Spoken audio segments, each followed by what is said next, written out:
So, yeah, our intention is that, we slowly start to grow this and build it and be more regular and meet once a month at least, to help each other and see if we can, discuss any challenges we are having on our path of growth, any questions that you're having from the courses that you're doing. So all that is coming up. We shall try our best to address that here. Wonderful. So I will start with a small meditation today. It's called Coming into the Moment. So let's just spend 5 minutes. You can keep your cameras on. And then I'll invite you all to bring forward your queries, doubts, questions. Right? So let's begin. All right, wonderful. Let's just close our eyes if that feels comfortable. Or you may just keep a soft gaze on the floor. So you may want to lower your eyes, or you may want to close your eyes, whatever feels convenient.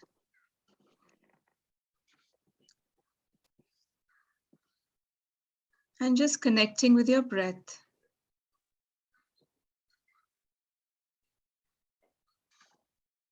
Becoming aware of this present moment. Becoming aware of the sensations of your body. The contact the body is making with the chair or the couch below.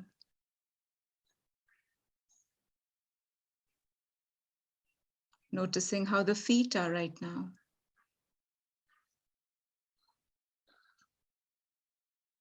How your hands are.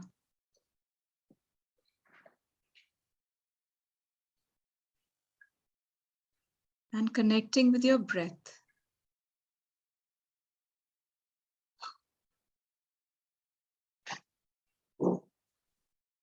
Allowing yourself this luxury of being in the present moment, fully present to this present moment, not in the past and not in the future.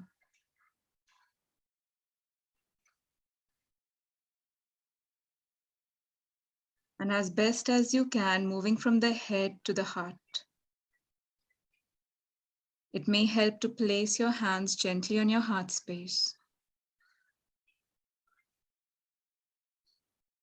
Noticing the sensations of your hand on your heart.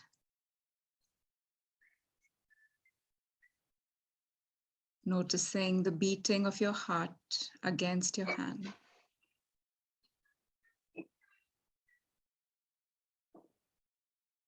And the rising and the falling of your chest with each in-breath and out-breath.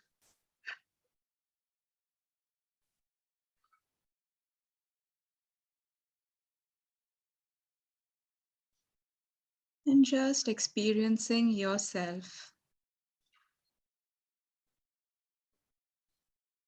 with no baggage in this moment.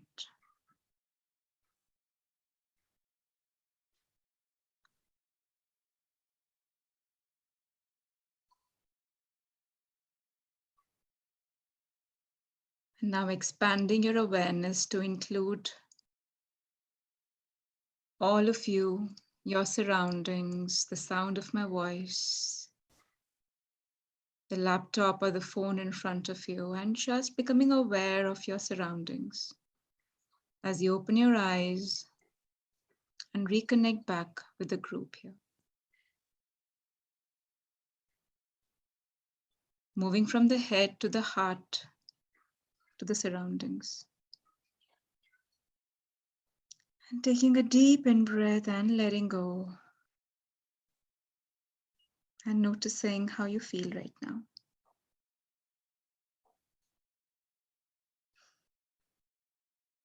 So a very warm welcome once again.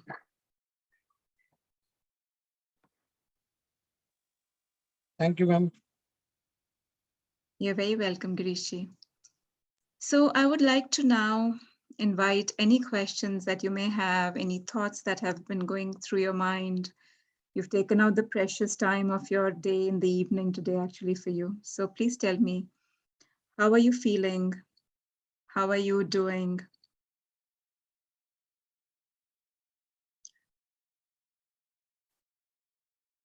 What questions are coming up? Any challenges that you're having in your practice, meditation practice? Any things that you would like to share? Anybody can go. You can unmute yourselves.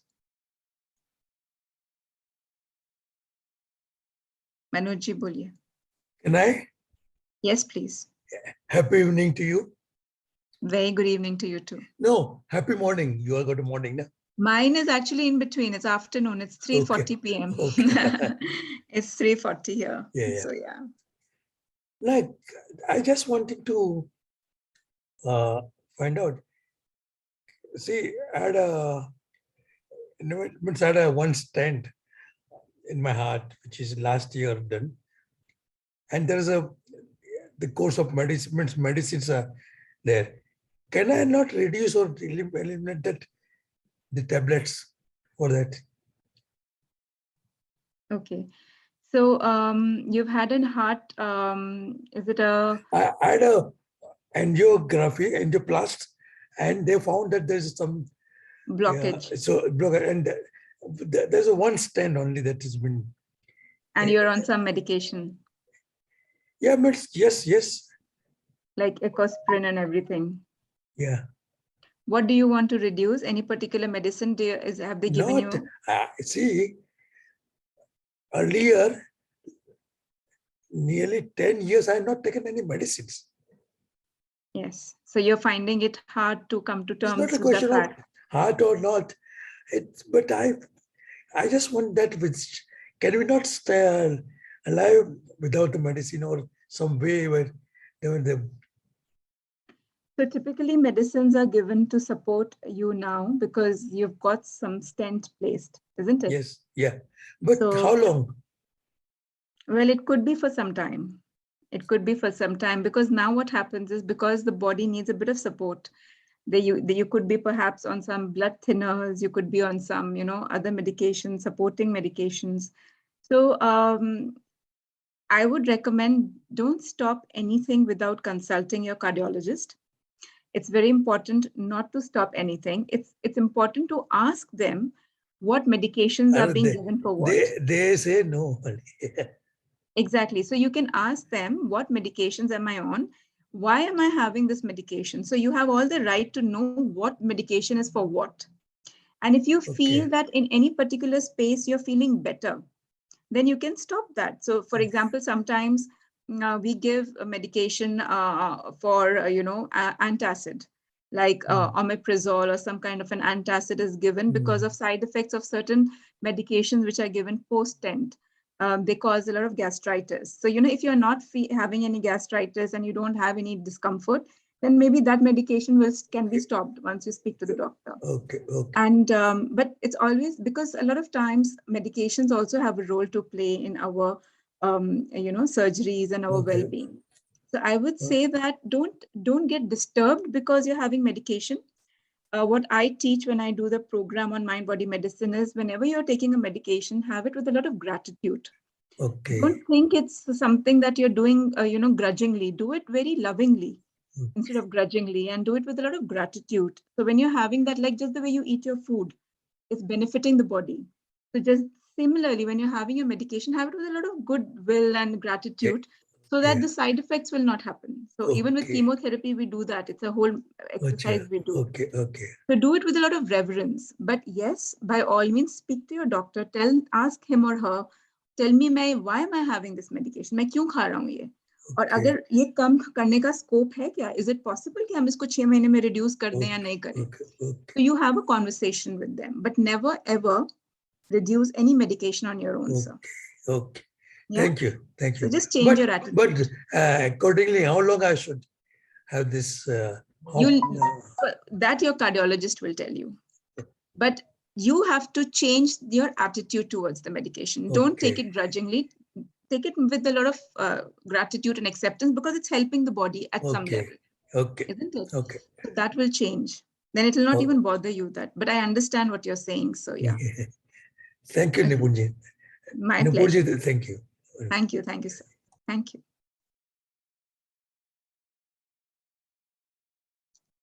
Who else would like to go? You can raise your hands also so that, we can pick up whoever wants to go next. We just had an opening meditation, which Naveen ji and Radhika missed. So maybe if we share the recording, then you can attend that as well. We will share the recording by tonight or tomorrow morning. Perfect, perfect. Welcome everybody who's just joined. All right, so wonderful. Neena ji. Next question. I mean, I want to see virtual hands. Anybody who can just unmute and ask your question. Or you can raise your hands, or I think somebody had unmuted. I don't know if it was Neena ji or who. Yes, it was you. Yeah, please go ahead. Yeah, so one is that, so thank you, Nupur. Your voice is always very soothing. To start with the session, it was very, it gave such a calm feeling. So thank you for start the session with amazing meditation to bring back to now. So my question to you, and Dr. Nupur, is, so I have taken, many sessions, like whether it is EFT or self-love, and many sessions. I find and all the sessions are great, wonderful, but to be consistently practice in your life, I find it very hard. For example, whether it's EFT, for example, or it's self-love, so we understand, mind understand that it is good for us, but to change our habit pattern I find it very difficult. To be consistent in practicing those in your daily life, I find it difficult. So how to, how to be consistent and really make really use of it and become happier, or that's where I find it a lot of challenge. Okay, yeah, I know you have done a few of our courses, and see, I would say that now the ultimate space is to become self-reliant, isn't it? That's the ultimate. So you have to ask yourself, what is it that I can do which feels effortless for me? Start with doing one thing that feels effortless. Okay. So Neena ji, you can leave your mic unmuted because we are having a conversation. So if you have any questions, keep asking. Pick up one or two things from the toolbox that you have. Yeah. And see and ask yourself, what is it that I need the most for this few days, or for this today, or for the days to come, and stick to that. It's almost like it's a habit. We have to generate a habit. Like, we don't think twice before brushing our teeth every day, or to having a shower every day, or to having, so it's about bringing it into your routine. And something which is easier to do will be integrated in your routine faster than something which feels very heavy to do. So if EFT feels very difficult for you in the beginning, you can just start with doing something around self-love, because you've done some workshops on self-love with me. So you can do, you can ask yourself, what is it that I can do for myself? So I have something called our energy prescription. Make your own prescription. That, this is what I need. At this point in my life, I need this. And if you're going through a challenge, suppose you're going through a pain, or you're going through a knee issue, or you're going through some particular thing, then consistently do, like how you take medication, you consistently do EFT, because EFT is wonderful for pain management. Okay. So but if you don't have any pain and I'm asking you to do EFT, then it's of no use. Keep that in your toolbox. It's like we all have a toolbox at home, but we're not always using spanners and hammers and walking around with them. Know that it's there in your toolbox, but whatever you feel that you need at this point, you practice that. Be consistent with some practices, like becoming present, becoming more meditative, becoming more aware, make certain things your top priority. And just keep anything that you are repeating over and over again will become your habit. So start small, start simple, start with something that you love to do. And then keep doing that at least for the foreseeable future. Does that make sense? Absolutely. Yeah. Yes. So don't try to do too many things at the same time. Yeah, exactly. That's what maybe I was doing it. Want to do many things at the same time and end up doing nothing. Yeah, that's something we all do. We are all guilty of that. Sometimes we become very excited. Oh, I've learned this, I have learned that. So, we want to do everything. So just remember the analogy of the toolbox. You have a beautiful toolbox. You have so many tools in your toolbox. You can add more also, but then know that intuitively, I need this for this time in my life. And let me just stay committed to this. It could just mean that I'm going to take those 20 minutes for myself and read a book, and nobody can disturb me at home. Right? So just start by honoring these small things. Thank you for the question. Yeah. Thank you so much. Girish ji, bataiye. Yes, ma'am. Same question is there because in day-to-day life, we have many priorities and do job with multitasking, not a single particular one task in our hand. So really priorities for jobs and for personals. So while doing multitasking job, somewhere we are confusing or somewhere we are stucking up. So like you advise that pick up the one task and completely do close the task, then start next task. So, but how to handle multitasking with having everybody satisfied, surrounding and all. So that's a bigger task to I complete. totally agree with you. Yeah. It's a very big task to multitask, isn't it? Yeah, and we have to actually for anything constructive, for a peace of mind, for even perfection, if there is something called that. Though I don't believe in something called perfection, but we have to drop the idea of multitasking. It's the biggest myth that we have all been taught and we have all bought into, that we need to multitask, and that's where our efficiency improves. So multitasking is something I would say you must probably avoid. Instead, what we can do is, just as you yourself said, whatever you're doing, just Right. being with that 100%. A lot of times, if you reflect, you'll yourself recognize that we can never multitask. In this moment, you are with me right now, you're listening. Your mind Right. might be racing. That's a different thing. But right now, we cannot do more than one thing at a time. We are incapable of doing one thing at a time. Okay. Right? Right. So we really can't do, it's a misconception. What happens, what we mistake for multitasking is our mind is thinking something and we are somewhere else. So we think we are multitasking because the mind is on its own trip, the body is doing something else. But that's not multitasking, that's called distraction. Because whenever we are planning to go to office, then plan for day, and at the end of the day, we didn't do anything. And new task is coming day to day. We complete that task, but our planned task is uncompleteness. So I would say probably working a bit on prioritizing. How can we prioritize things in our life? That will help you better than multitasking.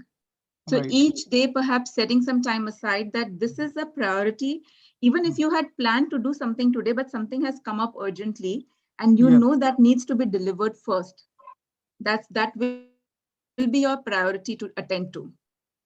Yes. Yes. Right? So then you prioritize that task over other tasks.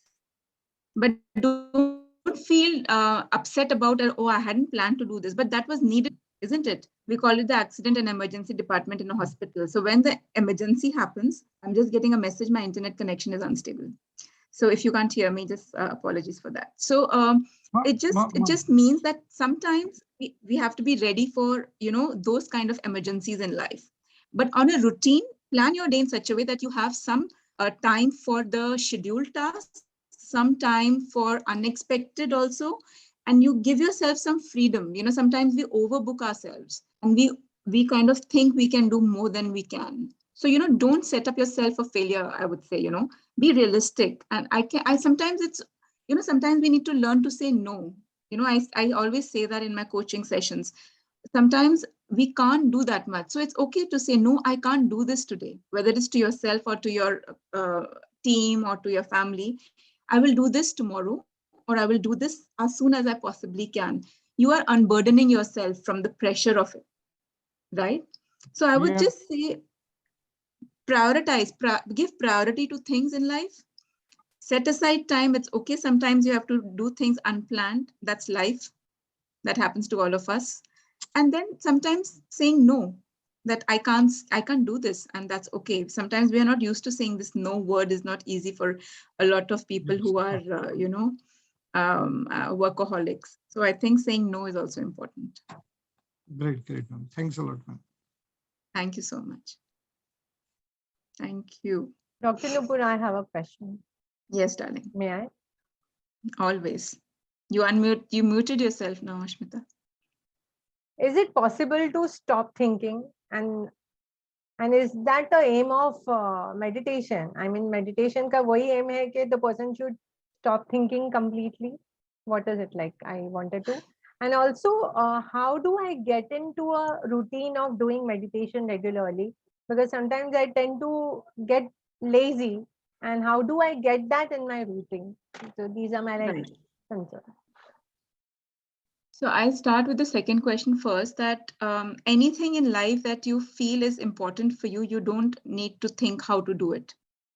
We find time, we find the right motivation, and we find the thing to do it. We just need to understand how important is it for us. So when you understand that, eventually at some point we all come to a phase in our life where we realize that nothing matters more than our peace of mind and our health. So what is the way towards that? Clearly meditation is number one, including other aspects of your life. So when you understand the value of your life and your peace of mind and your health, you'll automatically start valuing meditation time. So it'll happen very organically, but you just need to be honest with you that what is my priority in life. And for a lot of us right now, priority is not that, which is also okay. Yeah. But if we understand the power of meditation and what it truly is, it enhances all aspects of our life. It enhances our work, it improves our interaction. So it's one thing that adds value to everything else. So that's why we say that, make time, because if you make 20 minutes, if you take 20 minutes for meditation, it'll add a lot of value to everything. And you'll be amazed how quickly you'll start finishing your task. So it adds time to life, it adds quality to life. So that's why we say it's a no-brainer to value it. So you just need to start valuing it, and the priority will happen. And the second question was that if thoughts need to be stopped, is that the question? Yeah. Yes. So what happens is, at some point we realize that thoughts are not something we are doing. Thoughts happen very organically. Thoughts keep coming on their own. So becoming aware of the thoughts rather than stopping the thoughts is the first step of meditation. Becoming aware that I am not the thinker of the thoughts. The thoughts are happening on their own. It's almost like a default mode that happens. What happens is then you start distancing, you find a distance between yourself and your thoughts. And when you right now, what happens is we think we are our thoughts. We think that we are our mind. So I would say, more than understanding that we are stopping the thoughts, or we need to stop the thoughts, we have to understand that we are not the thoughts. Thoughts happen to us. And what is the nature of the mind? It's a monkey mind, isn't it? It's what we call in mindfulness, a very commonly used analogy, that our minds are like monkeys. We can't expect a monkey to sit still. But what we can do is we can observe. We can observe our thoughts. We can observe the thinking mind. And as we start doing that, what amazingly happens is that the gap between the thoughts starts to increase. Thoughts start to slow down. We get more space between our thoughts. And that's where we get fleeting moments of peace and clarity and inspiration and intuition. So, if we try to stop thinking in meditation, it becomes very counterproductive. Then it's almost like, you're battling against a monkey, which is impossible. So rather accept the nature of the mind and recognize that you are not that. So who are you? And we just start observing. Thoughts will come, thoughts will go. You become curious and inquisitive about your thoughts and about your mind space. So it's a journey, and it's a skill to be learned. It's almost like, you know, a skill that you start appreciating because you start feeling the space of calmness and peace. But never try to stop the thoughts. Then they will come more. It's almost like they use a very famous analogy. If I ask you to not imagine something, it's amazing how the start mind will imagining. imagine that only, isn't it? Fine. So, yeah. Thank you so much. You're very welcome. Very, very, very welcome. We have a small group today. So if you have any questions, you can ask more than one question. That's fine. We can even end early today. But I think we are planning to hold these sessions at least once a month. And today is just the first of its kind. So hope to have more people join us, and then we can increase the amount of meditation that we do. I can do even a 10-minute meditation, you know, in between, and we can plan. But yeah, lovely to have you all today. Correct, ma'am. Perfect, perfect. So if we are good, Ashmita, Yes. we are good today, Neena ji. Any more question from Girish ji, Neena ji, Manoj ji? We have two Manojas today. Yeah, we have Manoj Nair also, and we have Manoj Shah ji also. Yeah, tell me. Sir, और कोई question है? Any questions you want to be here to get addressed? This is one question. Well, I don't know how to, what do you call, make, explore unconscious mind. There is what I learned, that there's conscious and conscious, and that unconscious is more powerful. So the way where we can explore the possibility of using the unconscious mind, is there any way? That is what. So we are using our subconscious mind a lot Yeah, of times subconscious. without, yeah, you can use the word unconscious interchangeably. We can use Yeah. them interchangeably. Not it's the same. They're synonyms. So whether it's unconscious mind or subconscious mind, it's always happening. It's always in the background. We don't have to make an effort. Now, the point when we need to access our unconscious or subconscious mind is when we want some different results, when we want to achieve something in a particular area, or when we want to get over some issue or or change some habits, and also to, you know, release some old patterns of our thoughts and thinking. And sometimes it also aids a lot with our performance and memory enhancement. Now, one of the tricks that we have discussed with, so we have done a whole module, if you remember, of subconscious mind in our mind body medicine workshop, which you were a part of. So I would suggest that spend some time in talking to yourself. You know, self conversations are very, very powerful way of accessing subconscious mind. And journaling. Journaling also is a very powerful way. Do you know what journaling means? Writing diary entries. Okay. Okay. And then daydreaming. So daydreaming is something very powerful, which we all used to do as children and adults. But what happens is, when we are trying to access our subconscious mind, we are not able to give it a direction. That's why I had taught a technique called self-hypnosis. And Ashmita had also shared it in that workshop. So I would say go and just have a look at, have a listen to that video recording on YouTube. Okay. Okay. And in that, I have explained the technique of getting into your subconscious mind. You know, but also understand that just before you go to bed. So now, see, we have brain waves, alpha, beta, gamma, theta, right? Yeah. Different brain waves are operating at different times. And that also we had discussed in that session. Before bedtime is a very, very conducive time to enter the subconscious mind. Okay. So when you are, so that's I highly recommend it to all my patients and clients. And I say, when you're just before going to bedtime, just before bed, don't indulge in watching Netflix or listening to, you know, TV or anything, or even crime novels. A lot of people like reading things just before bedtime. So instead, spend time spending a little bit of time before bedtime in gratitude, in journaling, in writing something in your diary which is life affirming, and then asking yourself, what do I want? So if I'm suppose working with somebody who has pain issue, right? I tell them that speak to your body and tell their body that thank you. Because pain is nothing that we have to be very uncomfortable. Pain is a way the body is communicating with us that something is wrong, needs attention. So be grateful to the body and then speak to the body gently that as I sleep, may the body heal. May this pain and inflammation come down. You know, so you speak to the body the way you would speak to somebody you love. It's almost like you're putting a child to bed. You would not be rude to the child or you won't slap him to bed. You'll be gentle. You'll be very lovingly, you'll put the child to bed. That's how you put yourself to bed, by saying what you would want to achieve, by speaking to the body's intelligence and what you want to happen, right? So that is one way of accessing your subconscious mind, because the brain waves are very conducive.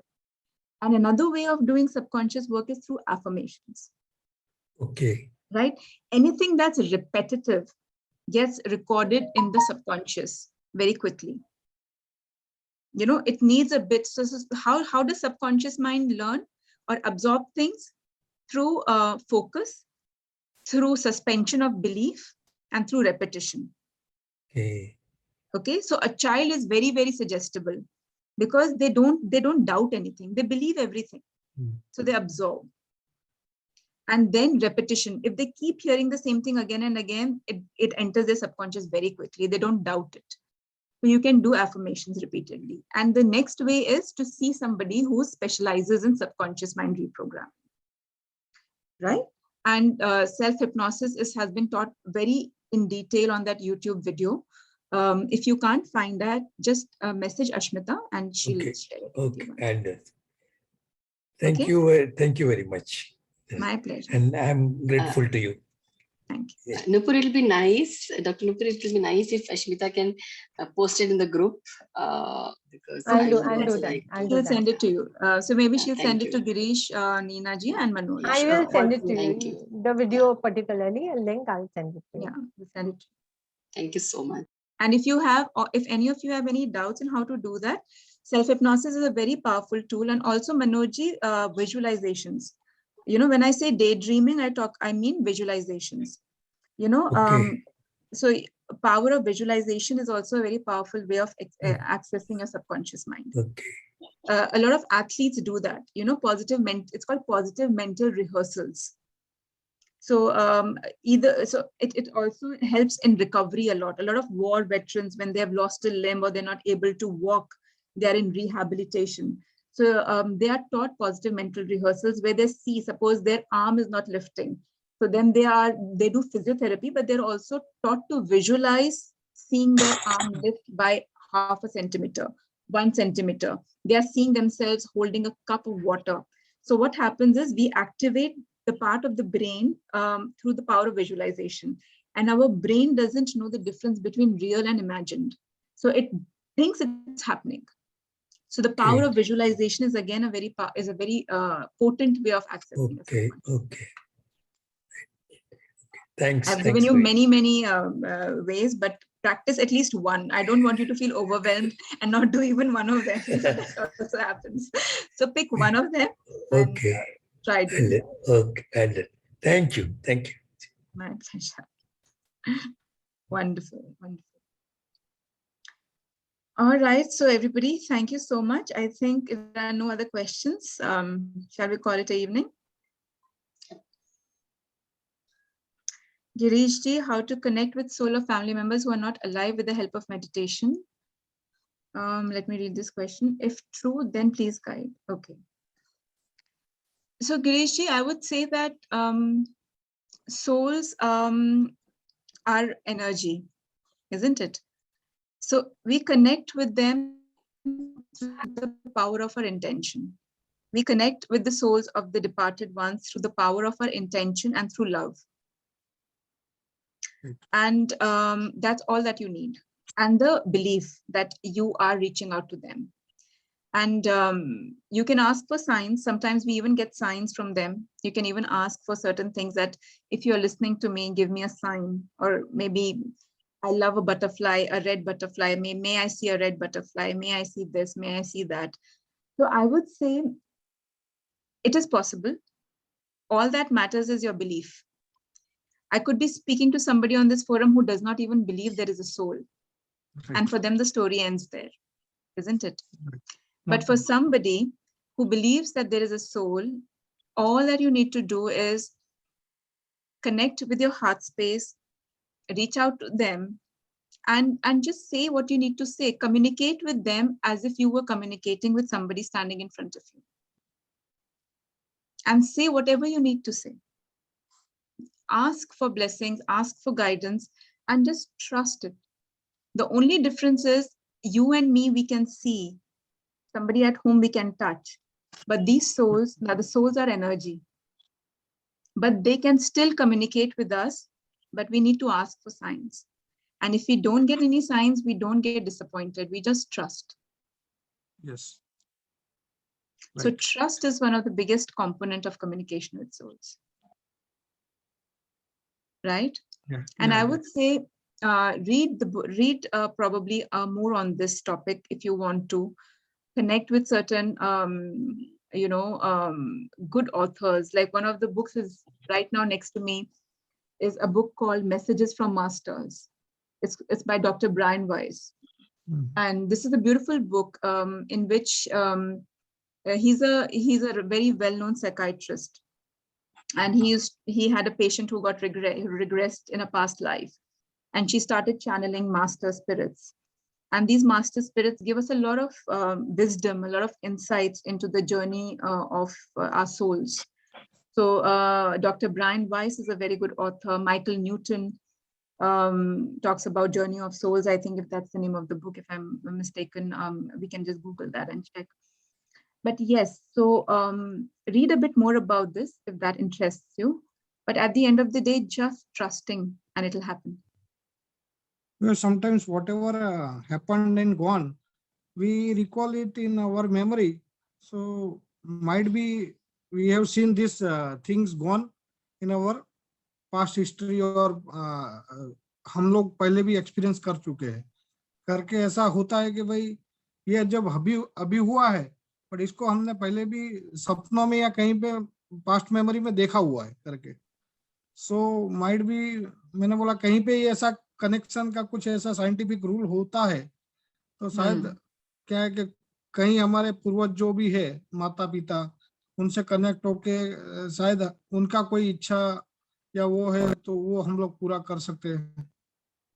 So I would say that these things are very intuition based. These things are not very, we cannot mentalize them. हम इसको दिमाग से नहीं सोच सकते हैं.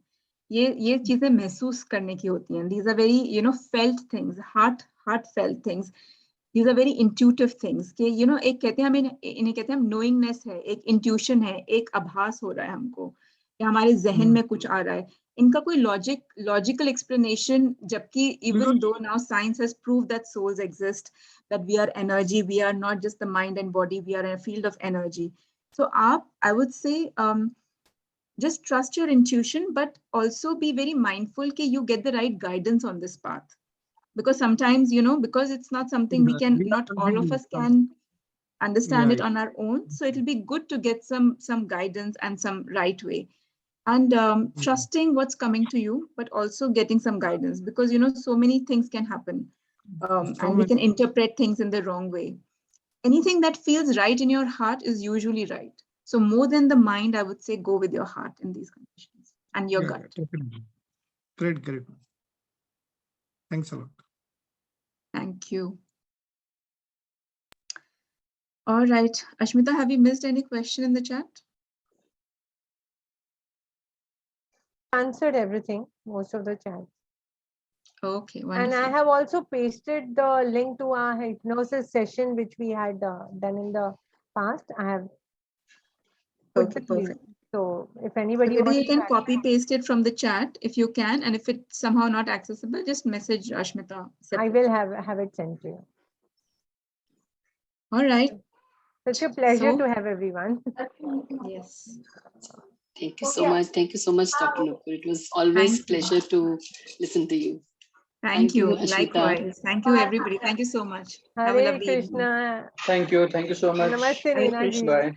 Bye. Bye bye, Bye. everybody. Take care. Thank you. Bye. Girish ji, bye. Neena ji, bye. Bye. Bye, Manoj. Bye. Bye bye. Thank you.